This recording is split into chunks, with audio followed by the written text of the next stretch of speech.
जीवन में किसी के चले जाने से या सब कुछ खो जाने से हम अक्सर उदास हो जाते हैं। यह मनुष्य का स्वभाव है, पर हमें यह नहीं भूलना चाहिए कि यह दुनिया की रीत है। जब हम जिस समय हमारे पास जो भी कुछ है वह बहुत अनमोल होता है। मेरा नाम आर्यन है। यह कहानी तब की है जब मैं क्लास 12 में था। मुझे शुरुआत में प्यार के बारे में कुछ भी नहीं पता था, हमें इंटरेस्ट भी नहीं था।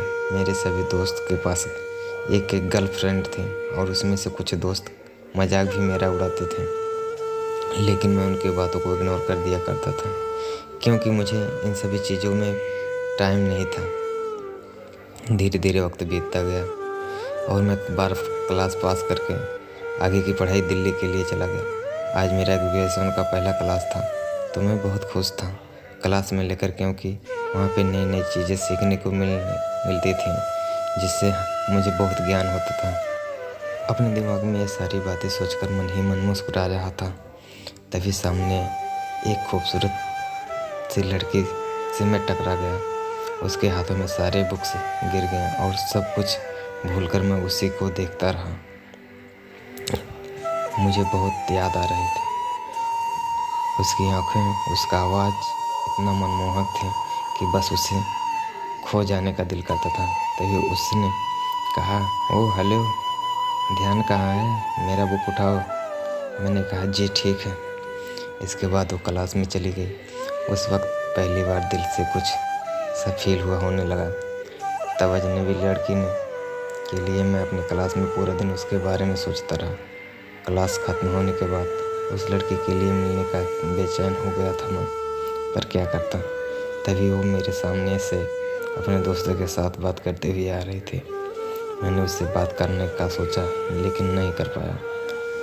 मन ही मन उस लड़की को अपना दिल दे चुका था। एक दिन की बात है, मैं अपने घर से कॉलेज के लिए जा रहा था कि मेरी नज़र उस लड़की पर पड़ी। मैं भागता हुआ उसके पास गया और अपने आप को हाय बोला। फिर कुछ देर में हम दोनों की बातें हुई और हम दोनों अपने अपने क्लास में चले गए। धीरे धीरे हम दोनों की दोस्ती प्यार में बदल गई। हम दोनों रिलेशनशिप के 2 साल हो चुके थे। मैंने उससे पूछा क्यों ना हम लोग अगले साल शादी कर लें। वो बोली, मैं अपने घर पे तुम्हारे बारे में बताऊंगी। लड़का खुशी खुशी से अपने घर चला जाता है। उधर लड़की की फैमिली उसकी बात को सुनकर उससे कहते हैं कि तुम उस लड़के से दूर रहेगी। लड़की कहती है, मैं उसके बिना नहीं रह सकती। लेकिन उसके घर वाले उसकी एक बात भी नहीं सुने। उस लड़की का फ़ोन छीन लेते हैं और उसका कॉलेज जाना भी बंद कर देते हैं। लड़का उसका फ़ोन ट्राई करता है लेकिन फ़ोन स्विच ऑफ आता है। दिन बीत जाने के बाद लड़का घबरा गया और उसके घर चला गया। फिर उसको पूछता है लड़की की मम्मी से। पूछने के बाद वो कहती है कि वह अपनी नानी के घर चली गई है। सच में तो ये कि वो लड़की भी अभी घर पे ही सो रही थी। लड़का रोता हुआ घर से चला जाता है, पर दिन उसके बारे में सोचता रहता है। वक्त बीतता चला जाता है। लड़के के घर वाले उसकी शादी कर देते हैं।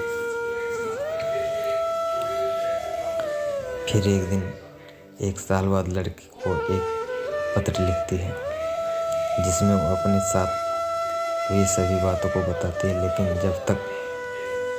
तब तक बहुत देर हो चुका था। लड़का पागलों की तरह रोना शुरू कर देता है।